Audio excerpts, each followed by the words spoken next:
નમસ્કાર ખેડૂત મિત્રો, એગ્રીબોન્ડ વતી હું અશ્વિન કલસરી આપ સૌનું હાર્દિક સ્વાગત કરું છું અને આશા કરું છું આપ સૌ કુશળ હશો. હવે આજનો આ વિડીયો ખાસ કે ભાઈ જેમણે ચણાનું વાવેતર કર્યું છે તો ચણાના વાવેતરમાં જ્યારે ફૂલ અવસ્થા ચાલુ થાય છે તો એ દરમિયાન આપણે શું માવજત રાખી શકીએ. આ સિવાય ચણામાં જે એક બે રોગ જીવાતના પ્રશ્નો હોય છે તો એ માટે આપણે શું કાળજી કરી શકીએ, શું માવજત કરી શકીએ, એના પર આજે આપણે ખાસ એક ટૂંકી ચર્ચા કરીએ. અને આગળના વિડીયોમાં આપણે મોટા ભાગે જણાવી દીધું હતું કે ભાઈ ચણામાં કઈ કઈ અવસ્થાએ તમે કયા પાણીમાં દ્રાવ્ય ખાતર ઉપયોગ કરી શકો છો કે અથવા કઈ કઈ માવજત કરી શકો છો. આ સિવાય છતાં પણ આજે ખાસ ફૂલ અવસ્થા માટે અને પોપટા જ્યારે ભરાય છે, પોપટા બેસે છે તો એ માટે શું માવજત રાખીએ. ફૂગનો જે પ્રશ્ન છે, લીલી ઈયળનો જે પ્રશ્ન છે તો એ માટે શું એક કાળજી રાખી શકીએ, એના પર એક આપણે ટૂંકી ચર્ચા કરીશું. સૌપ્રથમ તો આગળ જણાવ્યા પ્રમાણે કે 25 થી 30 દિવસના ચણા થાય ને ત્યારે આપણે પિયત આપતા હોઈએ છીએ પહેલું, કારણ કે વાવેતર સમયે જે એક બે પિયત આપીએ છીએ ઉગવા માટે, અને ત્યારબાદ પછી સીધું 25 થી 30 દિવસના ચણામાં આપણે પિયત આપતા હોઈએ છીએ. એની સાથે તમે આપણે 20-20 છે કે 19-19નો જે છે ઉપયોગ કરી શકો છો, એ આગળના વિડીયોમાં આપણે જણાવ્યું.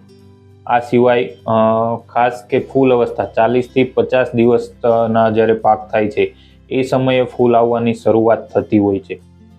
તો આ અવસ્થાએ ઘણા એવું થઈ શકે કે જો પિયતની સુવિધા તમારી સારી છે, આ અવસ્થાએ તમે પિયત આપો છો, ખૂબ સારી બાબત છે. પણ એ ખાસ ધ્યાન રાખવું કે ભાઈ જો જમીન આપણી દળદાર છે, ભારે જમીન છે, તમે 30, 32 કે 35 દિવસો પહેલાં પિયત આપી ચૂક્યા છો અને એવું લાગે છે કે હજી જમીનમાં ભેજ પૂરતો છે તો પછી ખાસ આ અવસ્થાએ વધારે પિયત ના આપવું, અને એવું લાગે છે કે પાણીની ખેંચ છે તો 100% તમે પિયત આ અવસ્થાએ આપી શકો છો.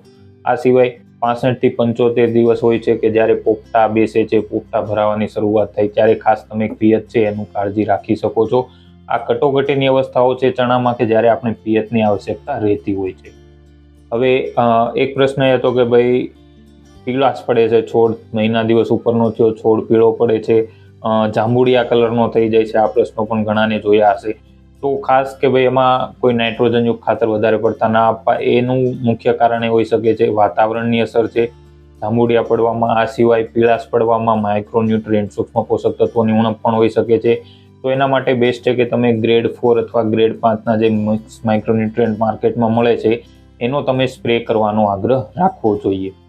આ સિવાય તમે ઝીંક સલ્ફેટ છે 33% છે અથવા 21% છે એ પણ તમે સ્પ્રેની અંદર ઉપયોગ કરી શકો છો.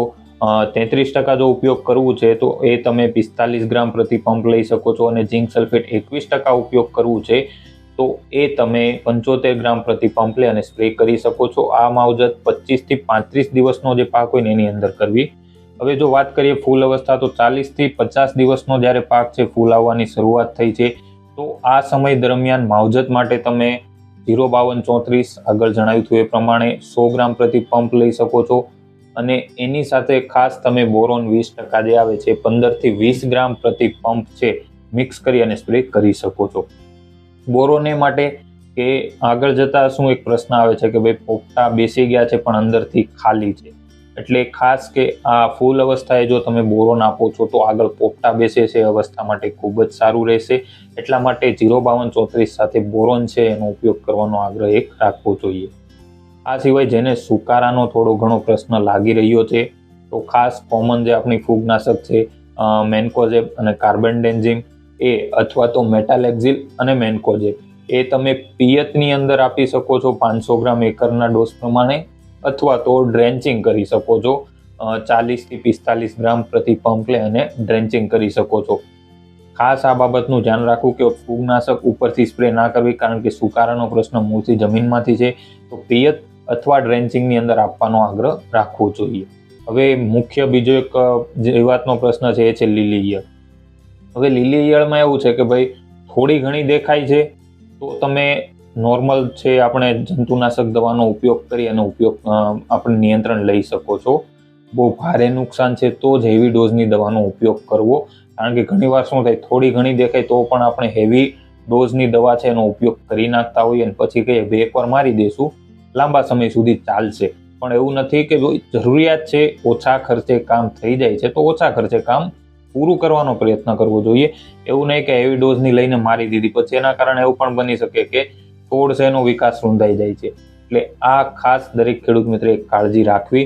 તો લીલી ઈયળ માટે બેસ્ટ હું માનું કે ઇમામેક્ટિન બેન્ઝોએટ 5% જે માર્કેટમાં મળે છે, જેને આપણે મોટા ભાગે સેવ મમરી કહેતા હોઈએ છીએ, એ તમે 10 ગ્રામ પ્રતિ પંપ લઈ અને સ્પ્રે કરી શકો છો. મારા ખ્યાલ પ્રમાણે ચણાની અંદર લીલી ઈયળમાં આનું સારામાં સારું રિઝલ્ટ તમને મળી જશે.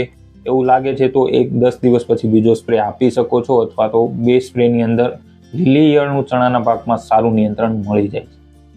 એવું બની શકે કે ભાઈ હેવી નુકસાન થઈ ગયું છે, ભારે નુકસાન લીલી ઈયળનું દેખાઈ રહ્યું છે, તો પછી હેવી ડોઝની જે દવા છે એ તમે ઉપયોગ કરી શકો છો. તો જેની અંદર પહેલી જે દવા છે એ છે ક્લોરેન્ટ્રેનિપ્રોલે, જે 18.5% SC ફોર્મ્યુલેશન આવે છે, જે માત્ર 6 ml પ્રતિ પંપ લઈને તમારે સ્પ્રે કરવાનો છે.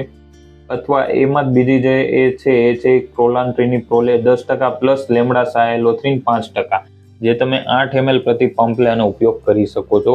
હવે આ બંને જે છે એ થોડીક હેવી ડોઝની છે. એકાદ સ્પ્રેમાં તમને સારું રિઝલ્ટ આપી દે છે, બહુ જ સારું આપી શકે, પણ જરૂરિયાત લાગે તો જ એનો ઉપયોગ કરવો, અથવા તો ઇમામેક્ટિન બેન્ઝોએટ છે એના ઉપયોગથી સારું રિઝલ્ટ તમે મેળવી શકો છો. ખાસ પિયતનું વ્યવસ્થાપન યોગ્ય રીતે કરવું. 40 થી 50 દિવસ દરમિયાન ફૂલ અવસ્થાએ 05234 અને બોરોન છે એનો ઉપયોગનો એક આગ્રહ જરૂરથી રાખવો. અને વધારે પડતો વૃદ્ધિ વિકાસ માટે પણ ખાતર ના આપવા કે ભાઈ નાઇટ્રોજનયુક્ત ખાતર કોઈ પણ આપી દીધા વધારે પડતા સારા લીલા દેખાય એ માટે. એટલા માટે ખાસ ખાતરનું નિયંત્રણ કરવું અને પિયતનું, આ બંનેનું યોગ્ય નિયંત્રણ ફૂલ અવસ્થાએ કરવું.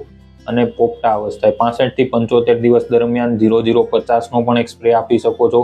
તો એ પણ પોપટામાં વૃદ્ધિ વિકાસ માટે સારા એવા દાણા અંદર ભરાઈ જાય ચણાના, આપણે એ માટે ખાસ સારો વિકાસ માટે તમે ઉપયોગ કરી શકો છો.